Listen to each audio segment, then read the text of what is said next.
presença. Eu sou Bruno Moricorreca, sou um dos coordenadores do Ministério Cristianismo e Cultura. Essa aqui é a classe Discípulos, uma parceria entre a Mocidade e a EBD, o Ministério Cristianismo e Cultura. Vamos ver a classe cheia já tão cedo, tá? A gente está iniciando um novo módulo esse mês. A temática é Cristianismo e Arte. Tá? É uma temática interessante. Também um desafio falar do tema, porque é muito complicado se falar de arte de uma maneira teórica e abstrata. Né? Você falar de arte em textos ou slides. Normalmente você fala de arte, você fala... É difícil fazer uma oficina de arte do que você falar de arte. Né? Quem aqui é ligado à música, poesia, ou artes plásticas e tal, sabe exatamente do que eu estou falando. Quem vai dar a primeira aula vai ser o Oscar, ele vai dar um panorama mais bíblico, esse rapaz bonito que está aparecendo na tela aí, tá? Nenhum de nós é especialista em arte, eu não tenho dom artístico nenhum, mas o Oscar deve ter bem mais do que eu, o Oscar é poeta. O Bruno canta muito bem, tá? Ele está escondendo o dom aí. Ele canta muito bem. O Oscar e o Paulo são poetas, eles compõem poesia, eles escondem o jogo, tá? Mas os dois são poetas. A Esther manja muito mais de arte que eu. Mas aí a gente vai começar a trabalhar um pouco mais nessa temática. Hoje o Oscar vai dar o panorama mais bíblico e o nosso projeto é que nos próximos finais de semana, cada domingo seja uma área específica da arte. Não dá para contemplar tudo. Não, mas é tipo artes plásticas, pintura, cinema e aí eu dou mais a minha arriscada que é literatura e poesia. Ok? Deus abençoe. Posso só começar com oração e daí você já pode tocar, Oscar. Ótimo, obrigado. Filho do Deus e Pai, nós te agradecemos por essa manhã, te agradecemos pelo domingo, dia do Senhor. Que o Senhor nos enche com o teu Espírito Santo, que o Senhor nos dê sabedoria, nos dê entendimento para compreender tua vontade. Nessa área tão específica que é a arte, capacita o Oscar, capacita as palavras dele, o discernimento necessário, dê a cada um de nós aqui um coração disposto a aprender da tua vontade para essa área tão cativante, tão específica da tua criação, Pai. No nome de Jesus é que eu oro e eu agradeço. Amém. Amém. Amém, amém. Bom dia para todo mundo. Deixa a câmera ligada aí para pelo menos eu ver um pouquinho a movimentação do pessoal, senão não consigo ver ninguém. Aí, beleza, melhor. Espero que estejam todos bem. Não tá tão frio hoje, né? Igual no comecinho da semana passada, né? Bom, a gente de fato não é especialista em arte nem nada assim, tem um certo interesse sobre o assunto, né? De fato, mais na minha adolescência eu gostava mais de compor, escrever alguma coisa, né? Poesia, contos, essas coisas assim, me arriscava um pouco mais, mas faz muito tempo que não escrevo nada. Tinha uma banda de amigos, eu escrevia algumas letras de música para eles e tal, era uma época interessante. Mas, enfim, isso foi tudo antes da minha conversão, né? Então, contextualizando um pouquinho, né? Quando eu conheci a minha esposa, ela fazia teatro, então também é uma coisa que eu achava legal e tal, né? Ela atuava muito bem.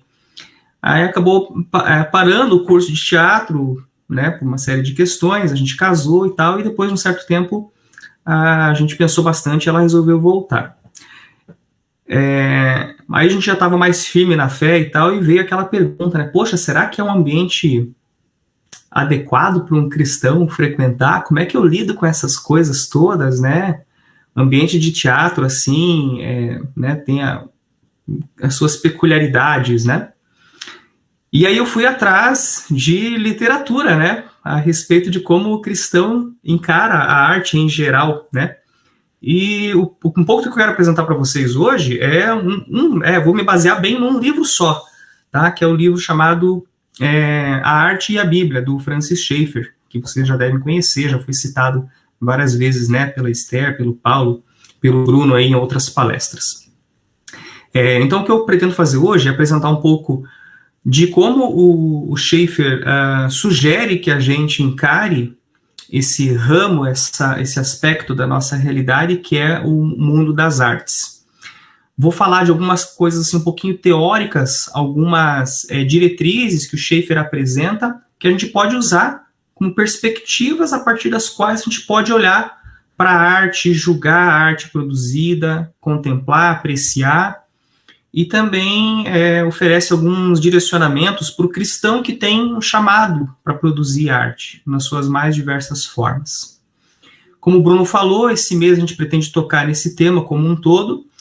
Hoje, eu quero apresentar um pouco desses panoramas, né, que o Schaeffer nos dá, para que a partir dele a gente possa avaliar a arte, né?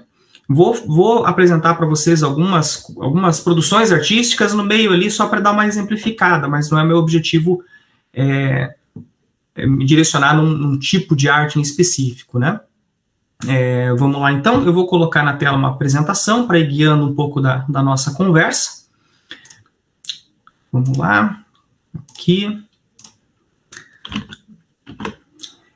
Deve estar carregando. Imagino que já deva estar aparecendo para vocês, né? Ok? Beleza, vamos lá.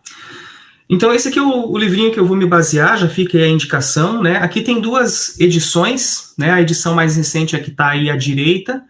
A edição que eu acabei correndo atrás, né? Naquela época, como eu mencionei, que a minha esposa estava querendo voltar a fazer teatro, eu encontrei num sebo uma edição em espanhol, que é essa que está à esquerda. E aí a gente já vê, né, uma questão da própria capa, né, a diferença, né? Eu gosto mais da que está à esquerda, que tem uma obra ali, né? A outra tem um bando de pessoas, não sei o que os autores quiseram dizer com essa capa, achei meio, né? Essa escultura que está aí é uma escultura em bronze, né, chamada Três Homens Andando, é do Alberto Giacometti, que é esse senhor que está do lado aí, né? Que ilustra a capa daquela edição que eu mostrei, né? E é curioso que daí, né, diferente da edição mais recente, tem uma explicação ali logo nas primeiras páginas do livro dizendo, né, que essa obra aqui, ela apresenta esse conceito, né, de que as pessoas, apesar de cruzarem umas pelas outras, passarem umas pelas outras, estarem num ambiente, às vezes, um tanto quanto comum, né? E aqui a base que sustenta essas 3 figuras, ela é um tanto quanto pequena, quer dizer, eles estão em um espaço pequeno, mas eles não se tocam, né? Então a arte tem um pouco dessa questão de evocar esse tipo de questionamento, de percepções. Então é só um aperitivo aí. Bom, então, partindo para a proposta, né, que o Schaeffer nos apresenta, o livro que ele tem ali é dividido em 2 partes. A primeira grande parte é a construção do tabernáculo. Todas as questões que tem ali, para dizer que não são meramente questões funcionais, né? Tem coisas lá que não têm uma função, elas não servem, entre aspas, para nada. Estão lá para embelezamento mesmo, por exemplo, né? Mas a parte 2, que é a parte que eu quero me concentrar hoje, ele vai apresentar perspectivas, né? Que são coisas que nos ajudam, enquanto cristãos, a olhar para esse mundo. E o primeiro, ele traça 3 grandes críticas que a gente tem que fazer para nós mesmos, que são as seguintes, né? Às vezes a gente deixa determinados assuntos, determinadas partes da nossa vida relegadas a um segundo plano, né? Como se tivesse uma importância secundária. Ele critica isso, né? No entendimento dele, isso é fruto, às vezes, da má compreensão do alcance do senhorio de Cristo sobre a vida da gente, sobre a criação e assim por diante. E por isso ele diz, né, que a gente não tem se apropriado adequadamente das riquezas que a Bíblia nos oferece, que a gente não tem, então, de fato, vivido uma vida abundante como é possível. Aí ele vai traçar, então, 4 grandes verdades, a partir das quais ele vai conduzir as perspectivas que eu vou apresentar para vocês na sequência, e o grande desafio é encarar a arte como uma doxologia, né? Como uma expressão de louvor também. Vamos lá, então. As 4 grandes verdades são essas daqui, né? A ideia tanto da criação, quanto da redenção, quanto do senhorio de Cristo na atualidade e quanto na consumação a partir da segunda vinda. A palavra totalidade aparece em todas, né? Em todas essas 4 verdades, para destacar justamente isso. Não há nenhum aspecto da realidade que escapa do senhorio de Cristo, né? Tanto desde da criação, a criação ela é completa, não é só de uma parte, a outra parte vem depois, ou coisa assim, né? A redenção, ela é para a totalidade do ser humano, ou seja, até para as expressões artísticas dele, portanto, a gente tem que, sim, rever, né? Como eu procurei fazer, né? A minha produção artística passada a partir desse novo olhar redimido, e assim por diante. Então, vamos lá, vamos para o que interessa, né? A primeira perspectiva que é importante que o Schaeffer apresenta para a gente, né, para a gente ter como uma ferramenta, digamos assim, né, na nossa maleta, para usar, para olhar para a arte, é que a arte ela tem valor em si mesma, do ponto de vista que ela destaca o fato de que, enquanto seres criados à imagem de um Deus que é criador, a gente tem a criatividade como algo natural e inerente. Então, a criatividade, representada, então, na produção artística, ela tem um valor em si mesmo, né? Porque ela revela isso, né? Independente, né, de ser uma pessoa redimida ou não, a imagem de Deus nela não é apagada, portanto, a criatividade pode estar em crentes e em não crentes. Isso é um aspecto interessante para a gente considerar. Talvez eu avance e adiante alguns exemplos, tá? Mas o que isso aqui me revela? Que eu posso, sim, apreciar uma obra de arte, uma atuação, né? Falando de cinema, por exemplo, de um ator que tem um estilo de vida completamente diferente do nosso, mas que eu não posso negar a qualidade dele, o dom que ele tem de atuar, por exemplo, né? Então é um pouco nesse aspecto. Eu não preciso concordar, mas eu também não posso negar que há criatividade, que há talento. E aí tem um outro aspecto que é o conteúdo, que a gente vai chegar também daqui a pouquinho mais. Seguindo, então, nessas perspectivas que ela apresenta, são 11 no total, tá? Por isso que tem esse númerozinho aí. Vamos ver se a gente consegue passar por todas elas hoje ainda. E essas 11, elas são agrupadas em alguns segmentos aí.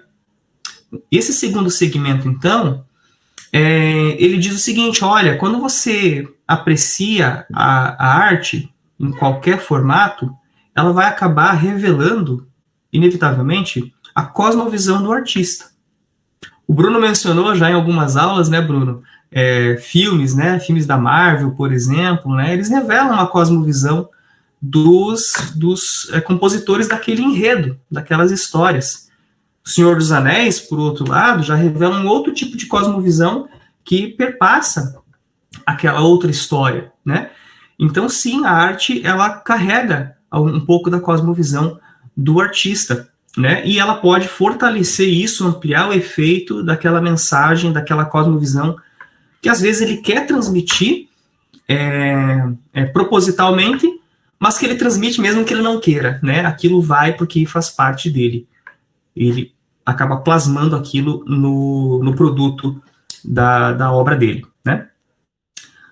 Um terceiro ponto interessante o enunciado aqui um pouco complicado, né? Mas o que ele quer dizer, né? A conexão ou a desconexão entre a obra e a linguagem mais comum afeta a compreensão do leitor. Ou não do leitor, mas do espectador também, né? É que aqui ele estava falando mais de literatura, por isso que ficou como leitor. Qual que é a ideia aqui, né? Isso às vezes se aplica um pouco para nós.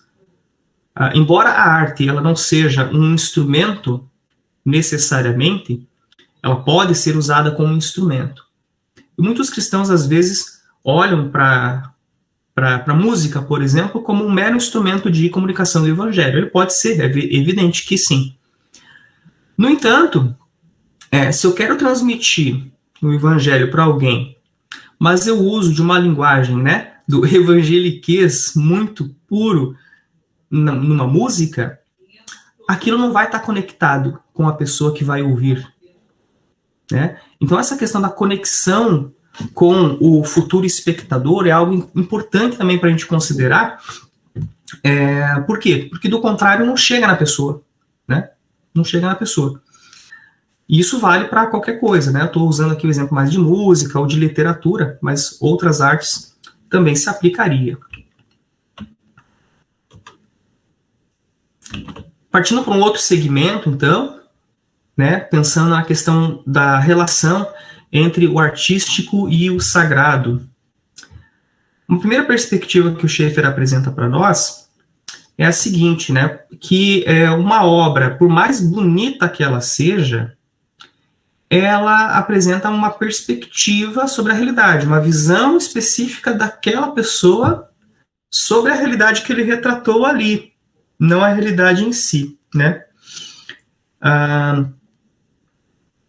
E quando eu leio essa parte aqui, eu lembro de quadros, né, de pinturas em geral, né, sobre Jesus, né, a figura de Jesus, né? Ninguém nunca tirou uma foto de Jesus, não é? Um dos retratos mais antigos, uma das pinturas mais antigas que se tem notícia, é o Cristo Pantocrator, que é do século 5 ou 6, salvo engano. E ele apresenta ali um Jesus que, portanto, né, um pouco mais próximo da data real, né, da encarnação dele, mas apresenta um Jesus muito diferente desses que a gente costuma ver naquelas mensagens que circulam, né, pelo WhatsApp e assim por diante, né, do Jesus loirinho, de olho azul, etc. Né? Então, claro que por mais bonita que uma obra seja, ela é uma representação, não é a realidade. Isso é uma coisa importante, né? Às vezes, estou exemplificando a partir de uma pintura, mas às vezes a gente lê determinadas obras, né, no campo da literatura, e elas têm uma linguagem muito cativante e apresentam uma realidade a partir daquela perspectiva do leitor, do autor, e aquilo é tão cativante que a gente começa a ver as coisas daquele jeito, né? Então isso é uma coisa importante para a gente ver. Por que eu estou destacando isso? Porque a gente acaba elevando aquela perspectiva a um lugar de sagrado, de mais importante, de direcionador da própria forma como a gente olha para a realidade, né? Então isso é uma parte interessante. A quinta perspectiva é essa questão também, né, que eu não tenho uma forma que é mais sagrada do que a outra, né? Ou uma forma que eu não posso usar para determinado tipo de mensagem e outra que eu posso. Claro que a gente não pode ser ingênuo, né? Tem algumas limitações, a gente vai comentar daqui a pouco. Mas, a princípio, qualquer forma artística, ela é um veículo que pode transmitir qualquer tipo de mensagem. Não tem uma forma que é sagrada e outra que não seja. Vamos seguindo. E esse aqui é um dos pontos que eu acho mais interessantes, do ponto de vista mais pragmático mesmo, sabe? Pelo menos para mim.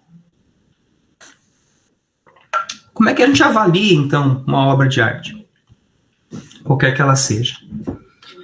O primeiro ponto, a gente tem que observar a excelência da técnica, né? A habilidade que está empregada ali. Mesmo que a gente não concorde com a cosmovisão do artista. Foi um pouco do exemplo que eu dei.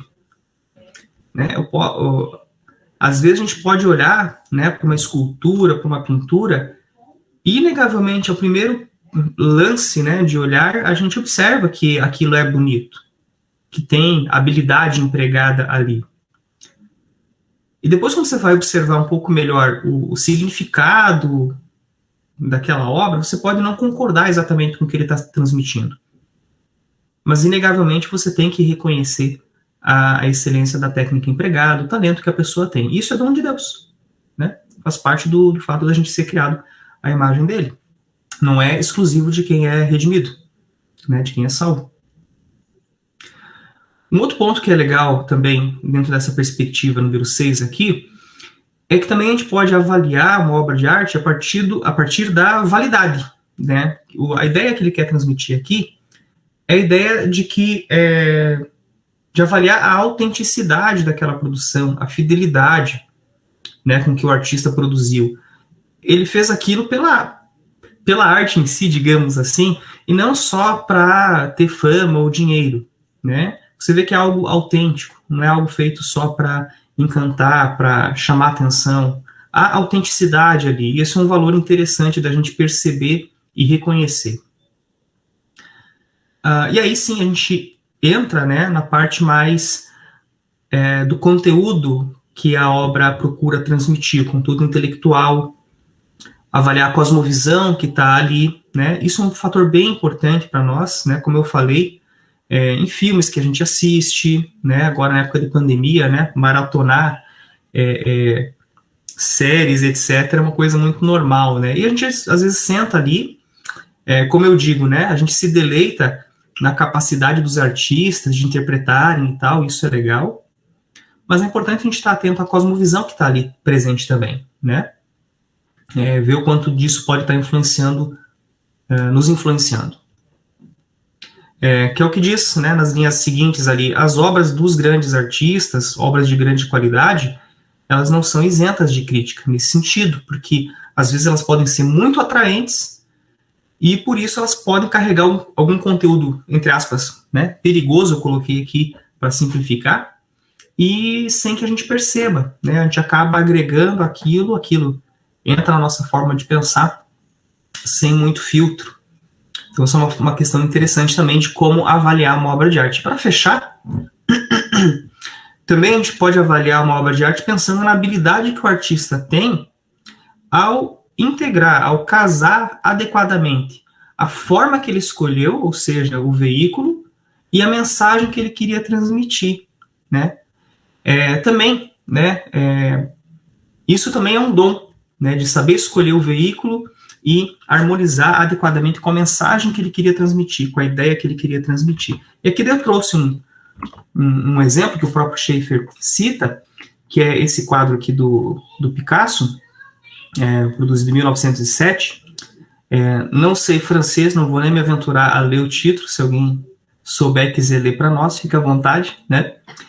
Mas o que o Schaeffer coloca aqui como um exemplo dessa habilidade do autor em casar a forma escolhida com a mensagem que ele quer transmitir, estaria representado aqui. E veja, ele escolheu um pintor que não é cristão nem nada, e para revelar isso, né? Então, o que ele fala aqui, ao explicar um pouco desse quadro, né? Da esquerda para a direita, a gente vê a pintura, né, de uma figura feminina, feita, né, ao estilo, né, conhecido do Picasso, né? No meio do quadro, você vê que muda um pouco os traços. Aqui ele está reproduzindo um pouco, né, segundo o Schaeffer fala, reproduzindo um pouco o estilo de artistas espanhóis que o antecederam, mas ele termina com figuras ali bastante distorcidas, né? No topo, uma mulher com uma máscara, embaixo ali, né, não há um traço coerente com o rosto humano, né, uma distorção ali. E segundo o Schaeffer, o que essa obra procura mostrar, ou que ela evoca para nós, é a natureza fragmentada do homem moderno, né? Então, na visão do Schaeffer, ilustrando essa ideia da avaliação da arte a partir da habilidade de casar bem a forma com a mensagem, né, Picasso foi bem sucedido aqui, né? Ele usou uma forma adequada e teve sucesso nisso, na transmissão daquela mensagem.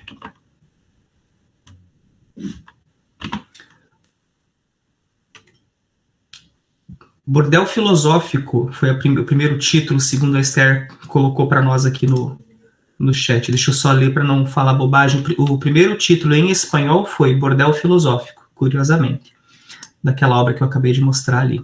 A Esther entende bem mais disso, viu? Espero não falar besteira no meio do caminho. Seguindo, ainda nessa sessão, né, que a gente está, uma sétima perspectiva interessante para a gente ter na nossa bagagem aí para avaliar a obra de arte é que os estilos ou as formas, né, elas mudam com o tempo e de lugar para lugar. Isso não é algo negativo, né? Por que isso é uma coisa importante, né? Porque às vezes a gente acha que a arte do século XVIII lá da Europa é melhor, é mais bonita.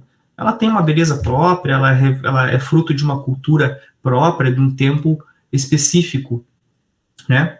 E deve ser assim, né? Porque cada cultura, cada época tem que ter uma expressão particular disso, né? Para quê?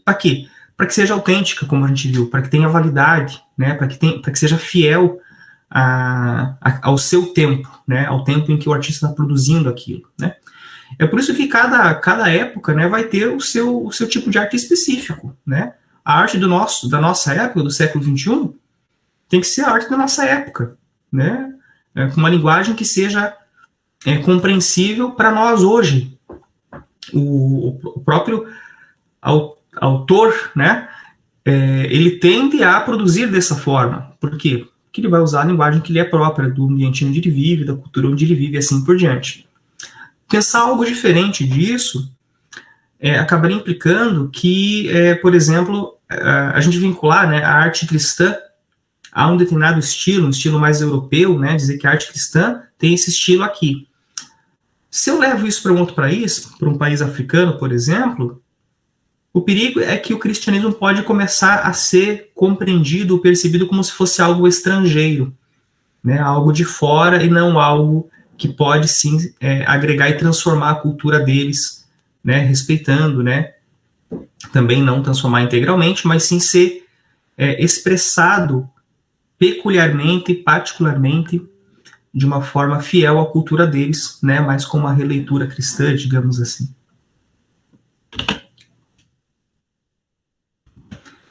E sobre a arte moderna, né, como é que o cristão olha para isso, né?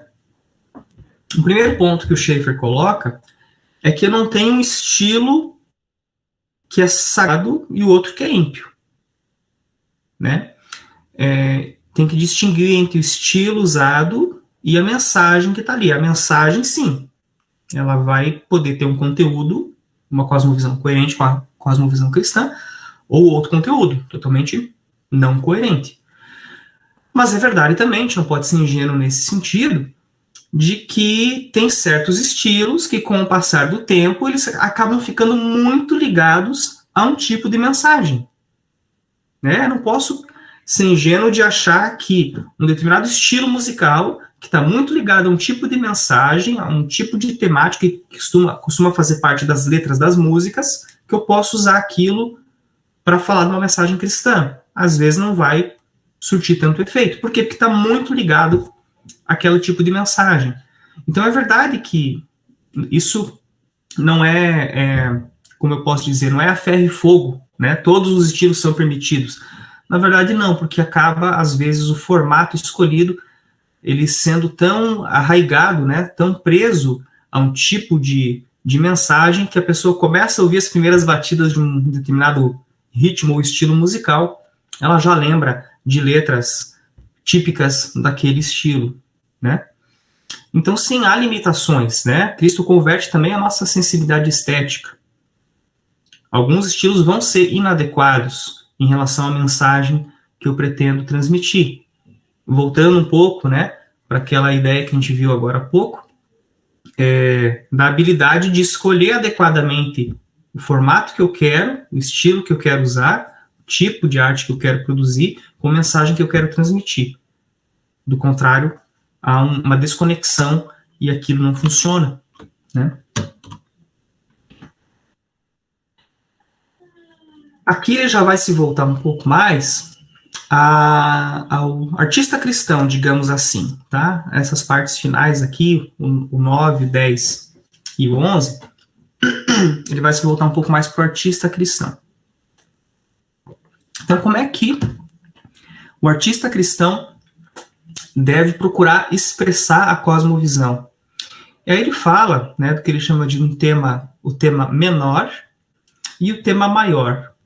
O tema menor, ele está ligado à ideia da criação e da queda, e o tema maior à ideia de redenção, né? Então, quando eu penso no tema menor, isso pode ser objeto da arte de artistas cristãos, eu vou, né, retratar o lado pecaminoso que existe na nossa vida ainda, apesar, né, de sermos salvos, ainda lutamos contra o pecado em muitos aspectos, né? A nossa vida ainda não é perfeita, não é totalmente perfeita. E isso pode perpassar um pouco da produção artística do cristão, né? Mas esse é o tema menor, ele é um tema que deve estar presente, porque ele revela esse nosso estado, né, ainda manchado. Mas o tema maior, né, então ele é o quê? Ele apresenta a ideia de que a redenção é o que confere, né, significado à vida, confere propósito à vida, que nem tudo é absurdo, que todo o desespero, às vezes retratado, né, no tema menor, a ideia da rebeldia contra Deus e tal, tudo isso finda com a obra de Cristo. E isso é o que retrata o tema maior. Essas três últimas perspectivas que eu estou apresentando, eu vou, logo no finalzinho, apresentar alguns exemplos que talvez consigam, né, demonstrar a presença dessas questões aqui, tá? Eu vou passar, então, para 10 e para 11, para daí gastar um pouquinho mais de tempo debatendo a partir de um exemplo concreto, como essas três últimas perspectivas se entrelaçam para a gente avaliar a arte. A perspectiva 10 é essa daqui, que a arte cristã não precisa ser sempre religiosa. Né? Então, ligando um pouco com essa perspectiva pela qual a gente acabou de passar, eu não preciso ficar falando de temas religiosos o tempo todo, e nem por isso deixa de ser arte cristã. Né? Eu não preciso ficar pintando cenas bíblicas apenas para eu ser um artista cristão. Né? A liberdade de imaginação, de criação, ela é uma herança da cristandade. Eu não preciso ter medo disso. Claro que eu tenho que ter os devidos cuidados, a partir daquelas perspectivas pelas quais a gente já passou, já comentou. Né? E se eu uso um determinado motivo religioso, não é por isso que a obra de arte vai ser cristã. Não é porque eu pintei uma cruz assim, ou assado, que ela vai ser coerente com a cosmovisão cristã. A gente vê isso sendo usado em clipes e musicais por aí, com alguns elementos religiosos, mas que transmitem ideias completamente erradas, né, que não estão coerentes. Então, o fato de ter algum motivo religioso ali no meio não garante. Né? É algo que está um pouco além da mera reprodução de elementos, né, típicos do cristianismo, né, imagens típicas do cristianismo. A perspectiva 11, para fechar, e daí a gente ir para um exemplo que eu queria trazer, para chegar perto do finalzinho aqui da nossa conversa, é que, também falando para o artista cristão aqui, né, para quem tem um pouco desse chamado, o Schaeffer fala assim, que cada artista ele tem um problema de, primeiramente, criar obras individuais e, ao mesmo tempo, ter um conjunto dessas obras, ou seja, uma obra total, um corpo geral, que represente o todo do seu trabalho. Por que isso é importante, conjugando com a 9 e a 10 que a gente acabou de mencionar? Porque ele não precisa, né, em todas as obras dele, falar do tema maior, por exemplo. Ele não precisa, em todas as obras dele, procurar falar de temas religiosos especificamente. O conjunto da obra dele vai revelar, sim, uma cosmovisão mais completa, né?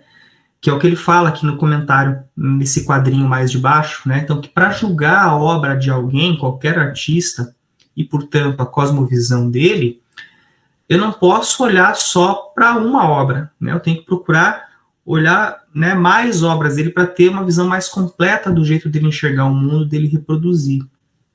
Né?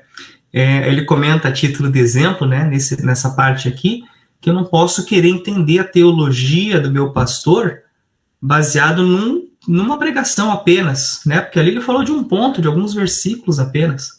Eu preciso, né, ouvir mais dele para entender um pouco mais da visão teológica dele de uma forma mais completa. É por isso que ele então estimula, né, o artista cristão a não hesitar, a não ter medo, né, de continuar produzindo, né, porque no final a tendência é que ele transmita, né, algo mais bem acabado e que reflita melhor, né, a cosmovisão dele integralmente. Então, para ilustrar um pouco, especialmente dessas últimas três, esse aqui é um quadro do Rembrandt, né, de 1632, o quadro chamado Lição de Anatomia do Dr. Tulpe. Então, o primeiro bater de olhos, assim, você vê, né, a habilidade, né, do pintor, né, nas figuras humanas, no jogo de sombras, né, o conhecimento de anatomia mesmo que ele tem até para pintar o corpo, né, da pessoa que está ali, desse cadáver, né, que está ali sendo examinado e dissecado, etc. Você percebe isso, né, na barba dos sujeitos, né, na pintura desses fios, você percebe isso. E veja, isso aqui é um tema religioso? Não, não é. Ele fala, talvez, da perspectiva do tema menor, pelo qual a gente passou? Talvez, dá para dizer que sim, né? Está falando, de certa forma, nos lembra da criação, nos faz admirar como o corpo humano é complexo e funciona, né, tão bem, e tem tantos detalhes que a gente não conhece, né? Então isso é uma coisa interessante. Mas essa é uma só das obras do Rembrandt. Olhando só para ela, você não sabe o que ele pensa, né? Se ele é cristão, se ele não é cristão, enfim, você não tem ideia da cosmovisão dele de uma forma mais abrangente. Então por isso que é importante ter também uma ideia do conjunto. Claro que a gente não vai olhar todos os quadros do Rembrandt aqui, né? Mas uma outra obra dele, que é essa daqui, ela já traz um outro aspecto, né? Essa obra eu já vi ela com outro título, né? Eu já vi ela com uma Elevação da Cruz ou Elevação de Cristo, mas pelo que eu vi o nome oficial é Erguimento da Cruz, né? Ele pintou no ano posterior, em 33, né? E essa obra ela está na Pinacoteca de Munique.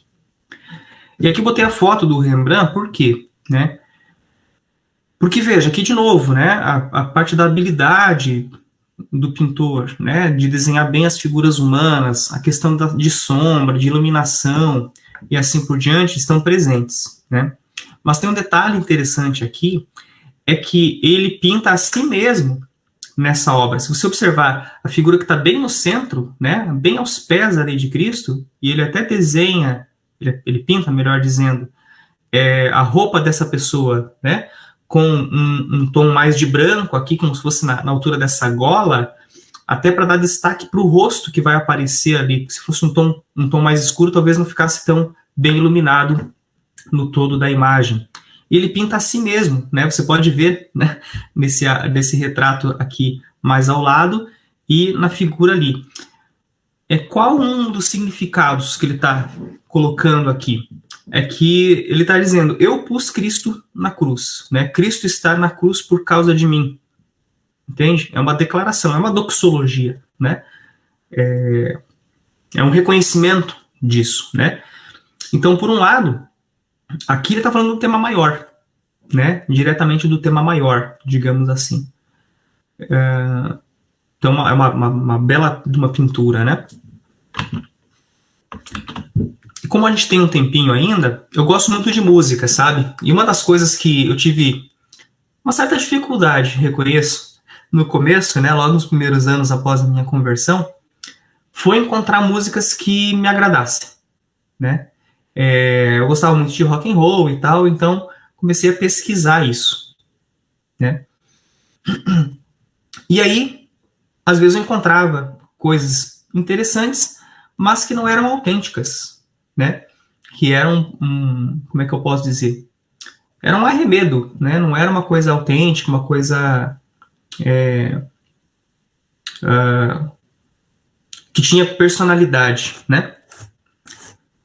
E eu não sei se eu devo fazer isso ou não, mas eu queria colocar uma música, né? Vocês talvez não conheçam, eu acho que não, mas que também eu acho que é um exemplo legal, né? Só para a gente fechar nesses últimos 5 minutinhos aí. Também, né? Para vocês darem uma sentida nisso, né? O que eu acho que essa banda em específico, né? Nessa musiquinha que eu selecionei, ela transmite um pouco disso, de que a gente consegue ver ali uma produção que é autêntica, né? Que é muito pessoal deles mesmo, não é uma cópia, digamos assim. Espero que vocês percebam um pouco disso na letra. Ele fala do tema menor, né? Que é a ideia de ainda sofrermos com o pecado, mas apresenta também o tema maior, né? Que é como que as coisas mudam a partir da obra de Cristo. Eu selecionei uma versão acústica, né? Tem um violino ali para ficar um pouquinho mais leve, para quem às vezes não esteja tão acostumado com o estilo musical, eles têm uma pegada um pouquinho mais forte, tá? Mas queria compartilhar com vocês nesse intuito, né, de provocar um pouquinho dessa experimentação disso que a gente expôs. Eu vou compartilhar então aqui a minha tela com som, se puder aumentar aí, se for necessário, daí vocês verificam aí, Daniel e Bruno, se for necessário. Deixa eu colocar aqui na tela cheia. Tá aparecendo tela cheia, né? Legal.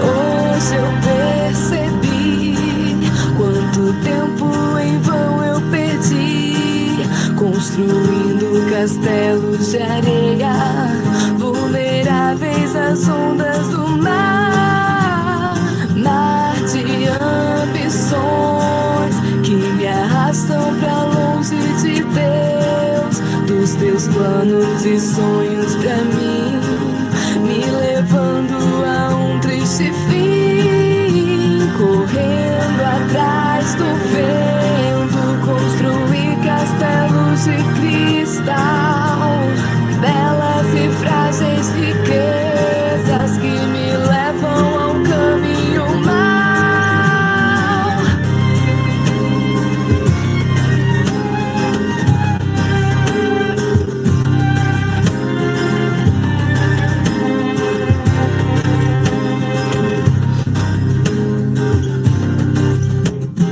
Tudo na vida passa,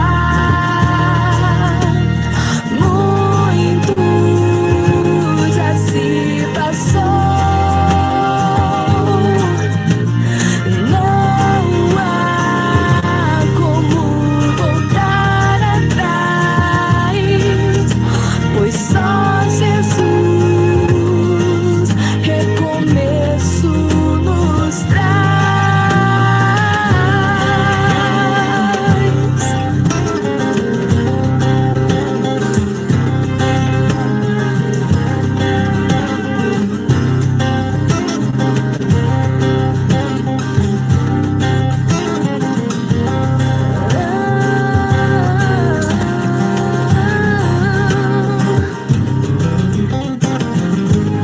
Abra os olhos e veja os planos de Deus pra você. Riquezas se ajuntam no céu, onde as traças não vão correr. Deus é a maior riqueza que o homem pode encontrar. Busque-o acima de tudo.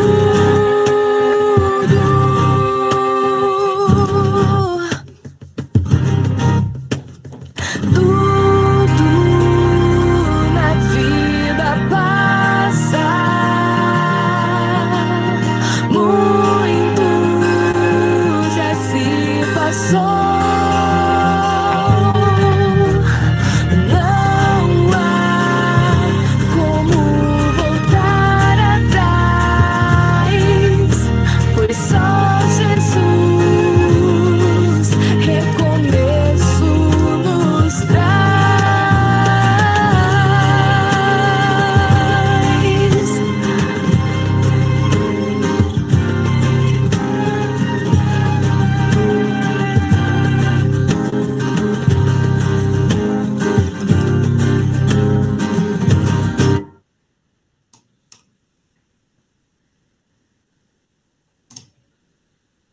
Então é isso, eu queria só mostrar para vocês, só para também exemplificar um pouco, não sei se vocês conheciam, já tinham ouvido falar dessa bandinha aí, para provocar um pouquinho, né, também, e vocês avaliarem um tipo de música um pouquinho diferente, talvez que vocês estejam acostumados. A gente fica por aqui, né, uns 10 minutinhos aí, se tiver algum comentário, pergunta, acho que a gente tem um tempinho, podemos explorar um pouquinho desse tempo que a gente ainda tem. Fiquem à vontade, por favor. pessoal de casa também.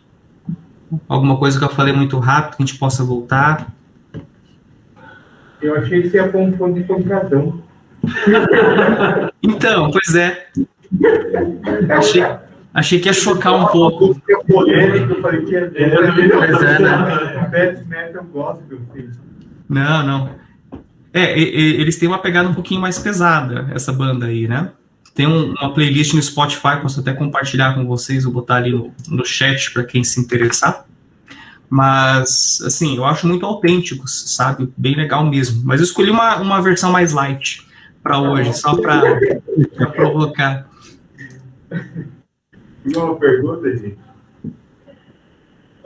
Então, eu acho que eu tenho assim, um comentário, uma pergunta, talvez para a gente comentar um pouco também a discussão. Viu, Oscar? Eu sou o maior que está falando, acho que eu não estou aparecendo aí. Ó. Opa, tô vendo sua mão. Cara, primeiro, muito boa aula, gostei da cadeira youtuber também que você tem aí. Opa! Mas assim, o Schaeffer, se não me engano é ele mesmo, ele fala assim, que você consegue mudar, muda-se um pensamento numa cultura em mais ou menos um período de um século, né? E eu acho que, se não me engano, é o Schaeffer que apresenta isso, ele apresenta alguns estágios que esse pensamento tem que ir alcançando dentro da cultura, para que ele saia de um pensamento original de alguém, ou de algum pensador, filósofo, enfim, para se tornar um senso comum mais ou menos 100 anos depois. E, se não me engano, ele coloca a arte como o segundo degrau disso aí. Um dos primeiros degraus tem que ser a arte, né? E enquanto você falava, eu consegui pensar, assim, tipo, em alguns filmes, em algumas músicas, que muitas vezes a gente não percebe a mensagem ou a cosmovisão que está se implementando ali, e que talvez dificulta um pouco essa interpretação. Aí, qual que é a minha pergunta, assim, para a gente até discutir um pouquinho? Primeiro, assim, como vocês acham que isso acontece hoje, se isso ainda acontece hoje no nosso tempo, e como que nós, cristãos, como que a igreja, ela consegue, talvez, ter uma forma de filtrar esse tipo de coisa, esse tipo de informação? Porque, por exemplo, só para vocês terem ideia, enquanto você falava, eu lembrei, por exemplo, daquele filme As Aventuras de Pi. Não sei se vocês já assistiram esse filme. Ele tem uma mensagem fortíssima, né, no final, de que, sobre ecumenismo, sobre assim, olha, tudo vale, a gente pode pensar, pense Deus como você quiser que é válido. Essa é a mensagem da Aventura de Pi, né? A minha filha do meio, quando era pequenininha, ela estava assistindo aquele filme Encantada, não sei se vocês já viram também. Adoro.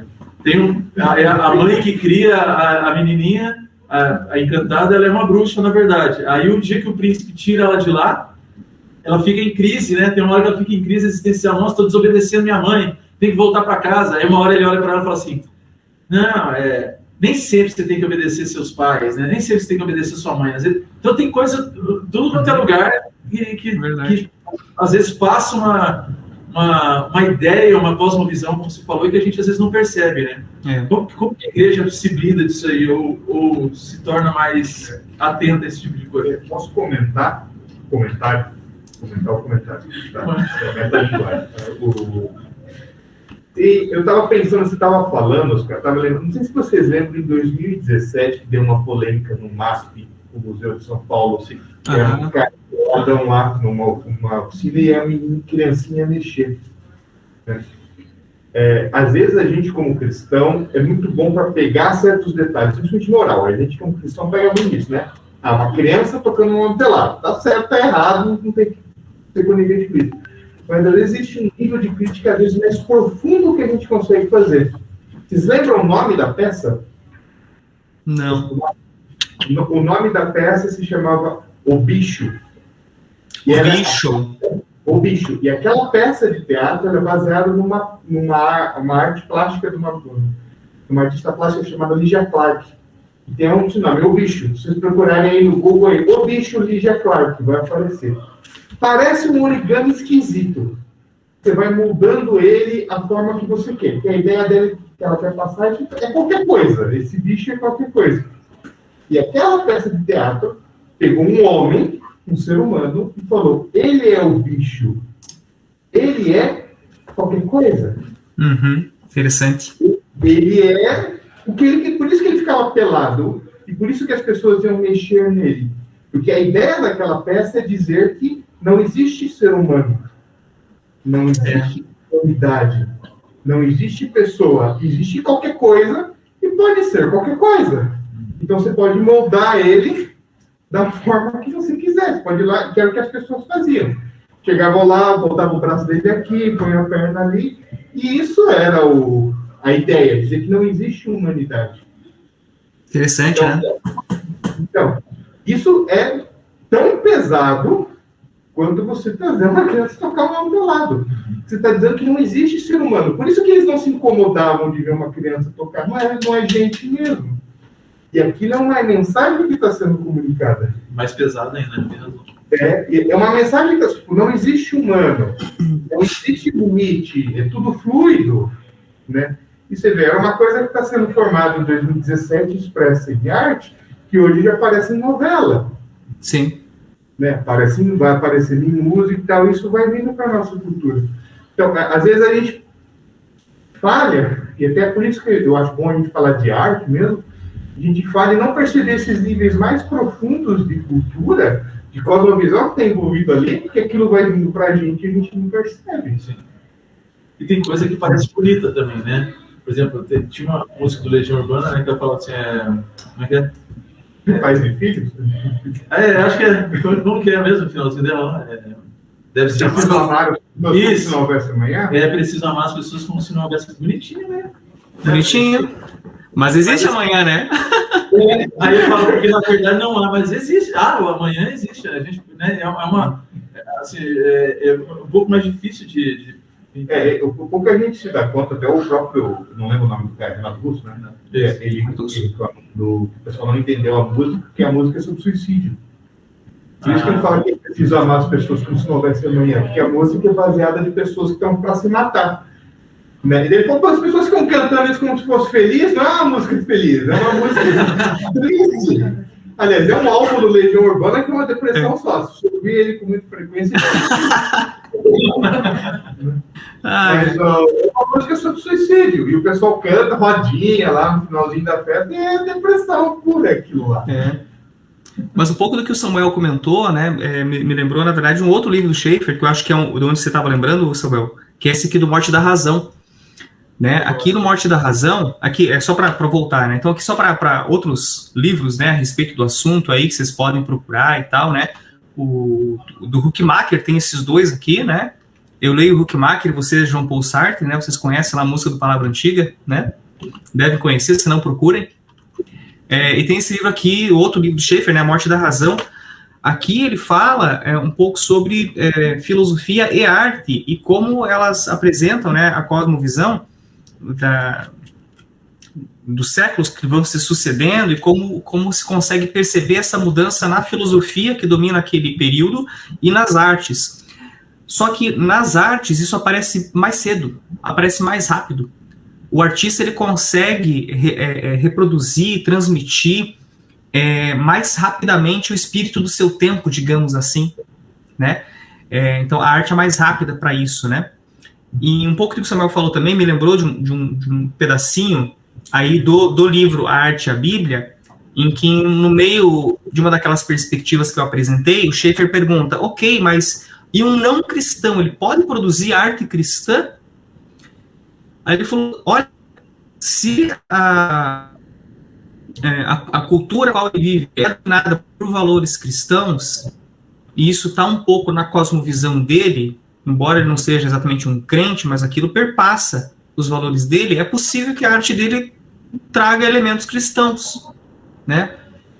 Isso é interessante de se perceber, né? Mas aí, indo para uma outra pergunta ali, né, Samuel, assim, o que a gente pode fazer, né? A primeira coisa que eu acho que a gente precisa fazer, e isso não só para a arte, mas talvez seja um bom exemplo, é saber que Cristo é Senhor também desse aspecto da realidade, né? Foi o comecinho lá, a primeira crítica, né, que eu mencionei. Não tem áreas isentas, né, do senhorio de Cristo. Então, o mandato cultural, do qual o Paulo vai falar mais fortemente na próxima aula, ele há um chamado para a gente atuar nessa esfera também. Se você tem um chamado para isso, procure se capacitar, procure entender e produza, né? Por quê? Porque você vai, como é que eu posso dizer? Você vai populando, né, esse ambiente artístico com essas suas criações, né? E você vai transmitindo, né, a cosmovisão cristã através disso, né? Mas acho que ficamos por aqui, já são 11, né? Temos que encerrar. O pessoal tem que ir para o culto das 11, quem ainda não foi. Eu tenho que ir aqui com a minha família aqui em casa. Né? Não, então tá. Eu não sei, você quer falar alguma coisa aí? Não, era só isso. Né? Tá. O Paulo vai falar na semana que vem sobre cosmovisão, beleza e mandato cultural. Ele vai falar sobre beleza, porque ele é o mais bonito de nós, né? Por isso que ele vai falar sobre beleza, tá? Mas se alguém de vocês puder orar para encerrar, eu agradeço. Sim, eu só queria saber se tem alguém visitando a gente pela primeira vez aí na Escola Bíblica. Não. Todo mundo aí com o Jonathan, nada a ver. Beleza, então, gente. Então, vamos lá? Pai querido, muito obrigado por esta manhã. Obrigado, Deus, porque o Senhor nos faz corpo, nos faz igreja. E a gente está aqui e os nossos irmãos que estão de casa também estão juntos para glorificar o Teu nome, Pai. Nos ajuda a entender o nosso tempo, nos ajuda a entender a nossa cultura, nos ajuda a entender, Pai, tudo que vivemos através das Escrituras, do Evangelho e com o auxílio do Teu Espírito Santo, Pai. Ser conosco nesse tempo de culto, nesse domingo, na semana que se inicia também. É em nome de Jesus que oramos e agradecemos, Pai. Amém. Amém. Amém. Obrigado, gente. Bom dia para vocês. Bom dia. Artista nosso